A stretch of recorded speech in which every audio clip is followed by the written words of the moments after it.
សួស្តីពុកម៉ែបងប្អូនទាំងអស់គ្នាសូមស្វាគមន៍មកកាន់ Channel យើងខ្ញុំថ្ងៃនេះយើងខ្ញុំបានលើកយករឿងនិទានមួយដែលមានចំណងជើងថារឿងសេះនិងចង្រិតមកអានជូនបងប្អូនសន្តាប់ដូចតទៅនៅក្នុងភូមិជនបទមួយមានសេះមួយឈ្មោះសោភាមានកម្លាំងនិងស្មារតីល្អប៉ុន្តែវាមានចំណុចមួយគឺចង្រិតរបស់វាតែងតែរឹងនិងធ្វើឲ្យវាយូរពេលវាចង់ធ្វើអ្វីមួយថ្ងៃមួយសោភាត្រូវចូលរួមប្រកួតជាមួយសត្វផ្សេងដើម្បីយករង្វាន់សម្រាប់អ្នកក្នុងភូមិវារត់លឿនប៉ុន្តែចង្រិតរបស់វាធ្វើឲ្យវាមិនអាចក្លាយជាអ្នកឈ្នះបានសត្វចាស់ម្នាក់បានមកប្រើប្រាស់ប្រាជ្ញា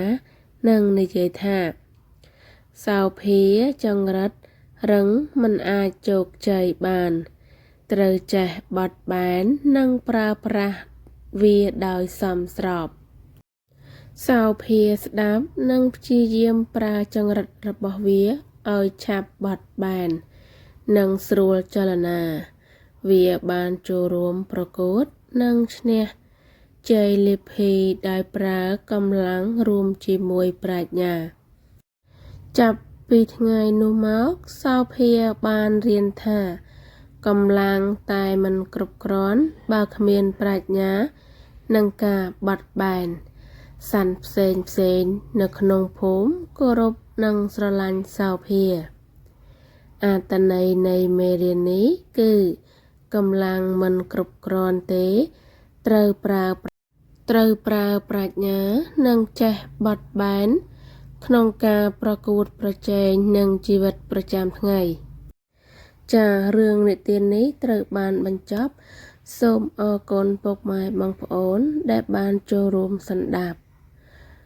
សូមជួយ Subscribe Like និង